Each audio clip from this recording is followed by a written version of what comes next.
Second question today is from Timothy Apple, David Pakman Show member Timothy Apple. Timothy says, what do you do to make sure you're pronouncing member names correctly? Do you confer with Lewis or just wing it on the show? Has anyone let you know when you've gotten their name wrong? Oh, yeah. People have let me know when I've gotten their name wrong. That's for sure. No, I mean, most names are names that I'm familiar with to some extent. If it's a name I'm clearly unfamiliar with, I'll run it by Lewis, see what he thinks is the pronunciation, and then also look it up online. You can basically Google the right pronunciation of most names at this point. Most. Occasionally, you'll get a very obscure name, and I don't know if you'd be able to. You think you'd be able to find my name? Motamedi? Yeah. I think so. We had a member for a while whose last name was Motamedi. Right? I mean, imagine that. Lewis's last name is Motamedi, not the most common last name. We had a member whose last name was Motamedi. He ended up moving out of the U.S. and he's no longer a member. But what are the odds of that?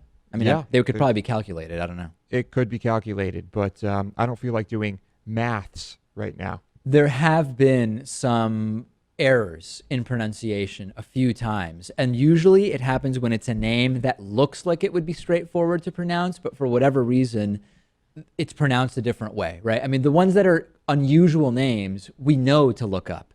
The ones that look like a sort of obvious pronunciation but aren't, that's really where we can sometimes get into trouble. Yeah, and so, but what you'll do is if you feel that there's any chance you're mispronouncing it, you'll usually say, Yeah, forgive me if I'm butchering your name. no doubt about it. Yeah.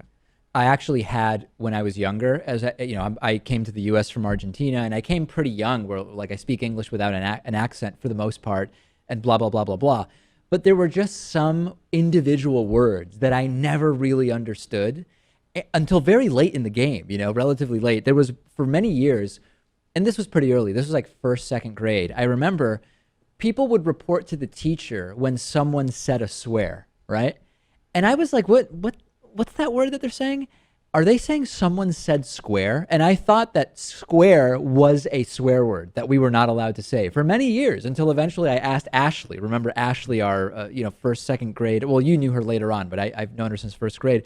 And I said, what is it? You can't say square? And she said, no, they used X word, which is a swear. And a whole new world opened up to me in terms of language and vocabulary at that point. And another one, as far as names go, is the name Penelope. I knew the name Penelope from hearing it, but I had no clue how the name Penelope was actually, how it related to how it was spelled.